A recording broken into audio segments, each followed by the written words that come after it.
I'm writing this because I need to get it out. I don't know what this is exactly. A warning? A record?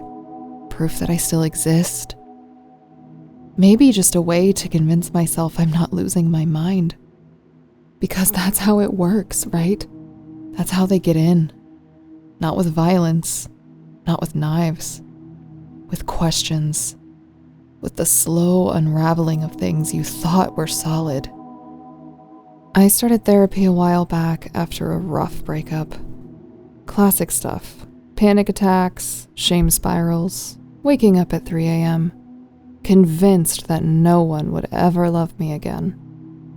Dr. N was recommended by a friend. Said he was calm, unusually perceptive. That turned out to be true. Too true. He looked the part. Mid-40s, soft voice, kind eyes, beard like a high school philosophy teacher. The office was beige and quiet, just a ticking clock and that faint smell of something herbal. Not flowers, something older, something you'd find in a drawer that hadn't been open in decades.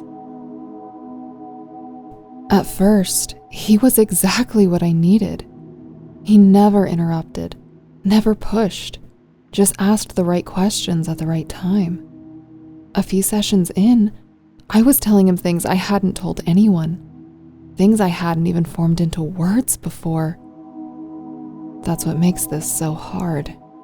He didn't feel dangerous. He felt safe. Until one day, he didn't. It was session 14. I remember because I just started to feel like I was making progress. We were talking about my fear of home invasion. Not just the fear, but the rituals. Triple checking locks, leaving the hallway light on, sleeping with a flashlight under my pillow. He smiled and said, "You know, I keep a copy of every client's house key." He said it lightly, like a joke. I stared at him. He smiled again. "Just kidding." But there was a pause after that. The kind of silence that doesn't land right. Like he was watching to see how much I believed him. I laughed awkwardly. Said something like, "Guess I better start locking the windows too." He didn't reply. Just wrote something down for the first time ever in our sessions. I should have walked away then. Over the next few weeks, little things started happening at home. At first, I thought I was just being forgetful. I'd come home and my shampoo bottle would be in the wrong place. Not fallen, just rotated. And the lid unscrewed a little. Once, my toothbrush was damp at 3 p.m. I hadn't been home since morning. Another time, the fridge door was open just a crack. Nothing missing, nothing spoiled, just open.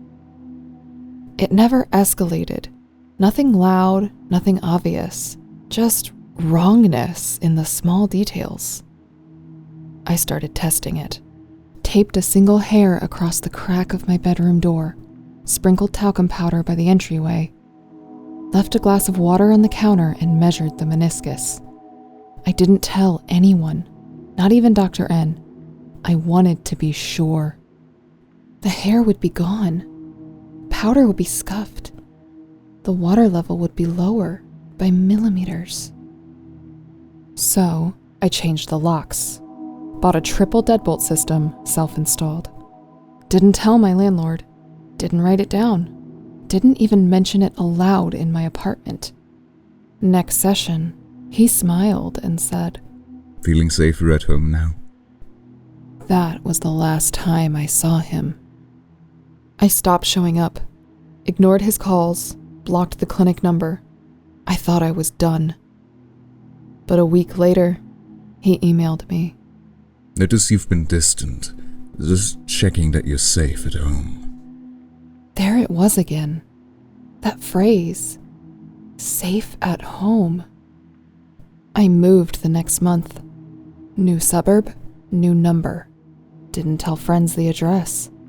scrubbed myself off of every online listing I could find, bought blackout curtains and a door jammer.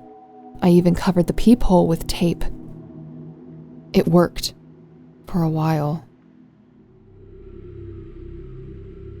Then yesterday, I checked my letterbox. Inside was a plain white envelope. No name, no stamp, no return address. Just my unit number in block letters. My new unit number, one I never gave out. Inside the envelope was a single key. My key, taped to a sheet of blank paper. And written underneath, in tiny, careful handwriting. You forgot to give me your spare. I haven't gone to the police. What would I even say? My ex-therapist mailed me my own key and I'm scared he exists? They'd ask how I got the address. I wouldn't have an answer. They'd ask for proof. I don't have any. They'd ask if I was still taking my medication. And maybe that's the point. Because I think this was never about therapy. It was about access, conditioning, compliance. I thought the sessions were for healing, but now I think they were rehearsals. Every question was a prompt. Every silence was a test. Every joke was a blueprint. And when I stopped showing up, it didn't stop him. It activated him. Since the envelope arrived, small things have started again. The blinds would shift position. A spoon I never use ended up in the sink. My bath towel would become slightly damp in the morning. Once I woke up and the closet light was on. I hadn't opened that door in weeks. Last night, I was going through my drawer and found something that wasn't mine. A folded piece of paper between receipts and expired coupons. It was a printout of my original intake form from last year. Date stamped, signed, with my handwriting. But under the notes section, in red pen, was something new. Client case file number 42. Complete acquisition. Progress 92%. Do not interrupt cycle. And then, scribbled beneath it in shaky black ink, my own handwriting, but wrong, like I'd written it in a dream. It says, I consent. That's not how this ends. It's how it was meant to end. I thought I escaped him, but now I think the only reason I still exist is because he's not finished yet.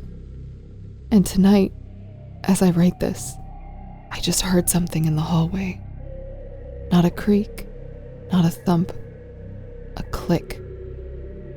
Deliberate, mechanical, a key turning in the deadbolt.